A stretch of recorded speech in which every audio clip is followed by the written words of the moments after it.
Zone school karate ടൂർണമെന്റിന് പൂരങ്ങളുടെ നാടായ തൃശൂരിൽ വേദിയൊരുങ്ങി.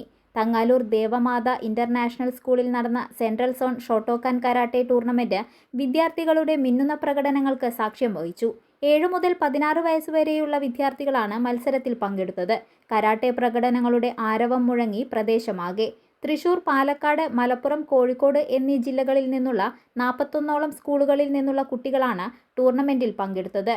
Shotokan karate academy Kerala chief Johnson പെരിന്തൽമണ്ണയുടെ അധ്യക്ഷതയിൽ പുഴയ്ക്കൽ ബ്ലോക്ക് പഞ്ചായത്ത് പ്രസിഡന്റ് ലീല രാമകൃഷ്ണൻ ഉദ്ഘാടനം ചെയ്തു. Devamatha international assistant director father Benny Pengiparambil മുഖ്യപ്രഭാഷണം നടത്തി. ട്രഡീഷണൽ ഷോട്ടോക്കാൻ കരാട്ടെ സംസ്ഥാന പ്രസിഡന്റും സീനിയർ കരാട്ടെ അധ്യാപകനുമായ Jijo Kurian, referee council chairman K Rafeeq, secretary Saji KB, Jojo Kurian എന്നിവർ പ്രസംഗിച്ചു.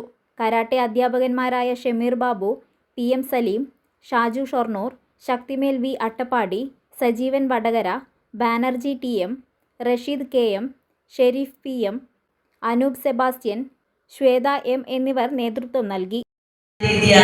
കുട്ടികൾക്ക് ഏത് രീതിയിലും ഏത് സമയത്തും അക്രമങ്ങൾ വരുമ്പോൾ നമ്മുടെ സ്വയം രക്ഷയ്ക്ക് മാത്രമായി നമ്മൾ ഇത്തരത്തിലൊരു ആക്ടിവിസ്റ്റ് കൊണ്ടുവരാൻ ശ്രമിച്ചത് വളരെ നല്ല കാര്യം. നമുക്കറിയാം, മക്കൾ വഴിതെറ്റി പോവാതിരിക്കാൻ തന്നെയാണ് അവരുടെ ആരോഗ്യവും അവരുടെ മാനസിക വളർച്ചയും ഇതിലൂടെ ലക്ഷ്യമിട്ടുകൊണ്ട് ഈ നല്ല ക്ലാസ്സിലേക്ക് എത്തിച്ചേർന്ന എൻ്റെ മക്കളെ ഞാൻ ആദ്യമായി അഭിനന്ദിക്കുകയാണ്.